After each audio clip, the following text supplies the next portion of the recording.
What's going on, guys? Welcome back to the channel. So in this video we're going to be deep diving a little bit into a brand new release from Mont Blanc in the Explorer line. This is Explorer Platinum. So gotta say, this is nothing new, but it's pretty enjoyable. Let's talk about it. Stay tuned.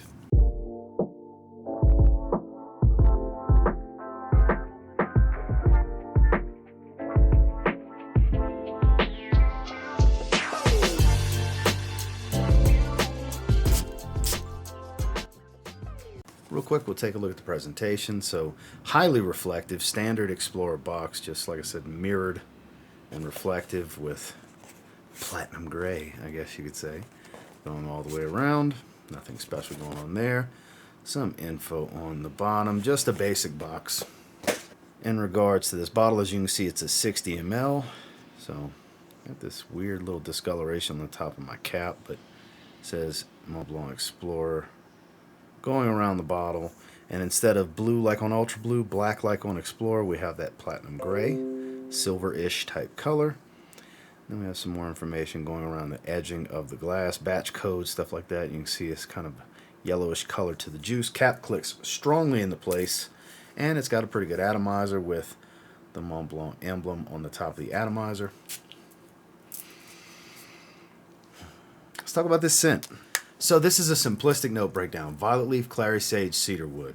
And I have to say, typically when you see violet leaf, you're going to think metallic or ozonic, potentially a little aquatic. I actually don't really get any of that. It does add some freshness. It's kind of a clary sage bomb, and it's extremely woodsy. In the opening, I actually do get kind of a similar opening too, and I'm going to grab it right here. This is Dior 2020.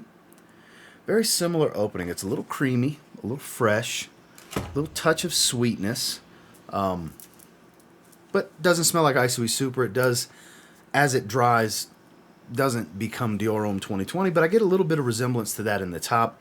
The biggest similarity, I think, overall for the scent profile would be something like a Ralph's Club, though still not the same scent. But my point is, it falls in the same vein of ease of use, ease of wear, and mass appeal, like a Ralph's Club, like a Dior 2020. Woody aromatic through and through. It's literally dominated by a cedar wood note with some aromatics, a lot of clary sage. Doesn't offer too much of a green feel. It's got a little bit of a green nuance to it, but overall a more, I guess, sweet aromatic type of feel, which that's what I'm thinking the violet leaf comes into play. Now, I've seen others say they get a little bit of a coconut smell from this. And in the top, I can kind of see the nuance that they're referring to, but it doesn't inherently smell like coconut to me. But I do kind of get where people are coming from. I can't really pick out what that nuance is, but it is a little bit of a sweet feel to it. Not a super sweet feel, but I can't really attribute it to any of these three notes that they do present. But what I can say is this is ultra versatile, super easy to like, and super easy to wear. It's mass appealing. I think it's a great follow-up to Ultra Blue, which I think was the least appealing to, definitely to me, the least appealing of the three fragrances in this line so far. This is actually my favorite. I like this more than Explorer. I've grown to love Explorer over the years, but it's just something about how easygoing this fragrance is, where I think it dresses up, dresses down. This is signature scent worthy type of stuff. If you're a fan of woody dominant fragrances, you're bound to like this one. It's, like I said, falls into the class of Ralph's Club and the standard Ralph's Club, not necessarily the Parfum, because that's got a lot more spice, but Ralph's Club and then Dior 2020. If you like fragrances like that, this will have some redundancy, but if, let's say, you like those but don't have bottles, let's say you've tried them, maybe you want to look into this one because it's in the same vein. Now, as far as performance, this is actually a pretty good performer.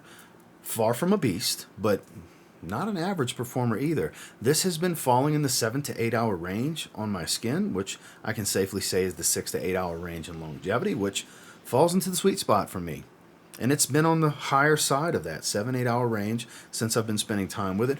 Projection is pretty hefty early on in the first hour. It's pretty loud, as with, 80% of fragrances. Very bright up top, very loud, really pushes off the skin. Going into that hour and a half mark is where it starts to settle into its sillage a bit more, which is on the moderate to mild side. I don't get really strong hits of this one. After about 3 or 4 hours, it starts to become much more on the milder side. That's why it kind of falls in the moderate to mild range, because the strength slowly declines, as it should, at the natural order of things, right? It slowly declines throughout the wearing, but it never becomes so faint to the point in that 8 hour period, to the point to where I gotta really look for it. I will get nice little whiffs to remind me that it's there for the majority of that lifespan. So that's why I say the sillage kind of falls in the moderate to mild range. So across the board, slightly above average for the most part in all three subcategories of performance. It's pretty nice. It fits the scent profile. Final thoughts on Mont Blanc Explorer Platinum. I'm a fan. I like this one. I definitely think it's a good release. I don't think it's a great release, but overall, in the designer realm of releases so far this year, it definitely would fall into the top 10. Could potentially fall into top 10 releases of the year for me. We'll have to see when we get into December on how the year shook out and how much these fragrances speak to me. But I do think this is a great fragrance overall. I think there's a lot of appeal here. There's a lot of wearability. I like the mass appealing stuff. What can I say?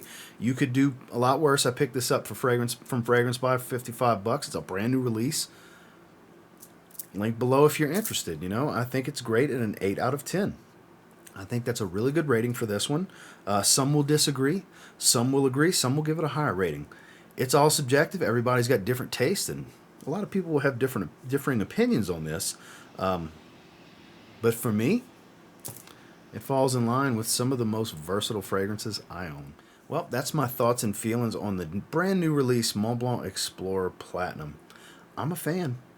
I am definitely a fan. The note's a little misleading because I don't really get much of a violet leaf smell. Traditional characteristics of violet leaf, I don't really pick up in this fragrance, but I get plenty of clary sage and cedar wood with this random lightly sweet wood nuance kind of feel to the top of it. I'm guessing it's the clary sage maybe doing that. I don't know. But overall, it's an enjoyable fragrance that's going to work for a lot of people in a lot of situations. And what's not to like about that? And until next time, I will say, if you get your hands on Explorer Platinum from Mont Blanc, you give it a spray now, you'll probably end up thanking me later. Have a good one, guys.